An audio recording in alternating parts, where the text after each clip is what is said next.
Social মিডিয়াতে তো আজকাল কত কিছুই না ভাইরাল হয়, তাই না? মাঝে মাঝে এমন সব রেসিপি বা টিপস সামনে আসে যা দেখে বেশ অবাক হতে হয়।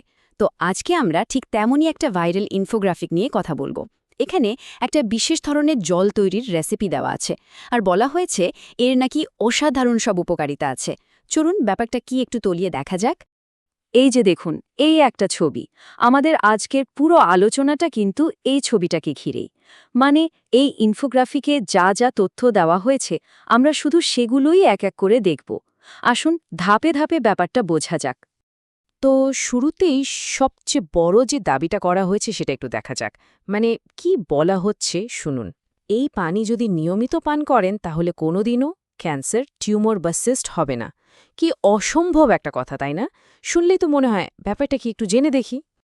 আচ্ছা, তো এই যে এত গুণের কথা বলা হচ্ছে, এই জলটা বানাতে আসলে কি কি লাগে? চলুন এক নজরে দেখে নিই কি কি উপাদান দরকার। তো যা যা লাগছে তা হলো ১ জগ পরিষ্কার জল, খোসাসহ ২ টুকরো শসা, ১ মুঠো পুদিনা পাতা, আধা ইঞ্চি আদা আর ২ স্লাইস লেবু। সাথে আরও লাগছে ১ বা ২ টুকরো বিট আর ১টা কাঁচামরিচ। মানে জিনিসগুলো কিন্তু খুবই সাধারণ, আমাদের সবার রান্নাঘরেই কম বেশি থাকে, তাই না? বেশ, কি কি লাগবে সেটা তো জানা গেল, কিন্তু আসল ব্যাপার হলো এই সবগুলো জিনিস একসাথে মিশিয়ে জলটা তৈরি করতে হবে কিভাবে। ইনফোগ্রাফিকটাতে কিন্তু একটা নির্দিষ্ট পদ্ধতির কথা বলা আছে।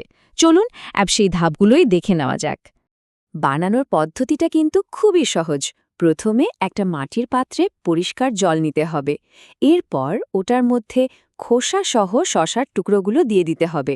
তারপর একে একে দিতে হবে ১ মুঠো তাজা পুদিনা পাতা, আধা ইঞ্চি আদা আর ২ স্লাইস লেবু, আর সবশেষে ১-২ টুকরো বিট আর একটা কাঁচামরিচ। ব্যাস, মেশানোর কাজ শেষ। দেখছেন তো, একদমই সহজ। কিন্তু এখানেই কাজটা শেষ হয়ে যায়নি।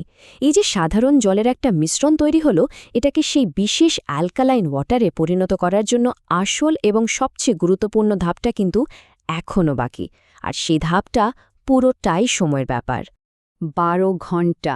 হ্যাঁ, এই ইনফোগ্রাফিক অনুযায়ী এই সময়টাই হচ্ছে আসল চাবিকাঠি।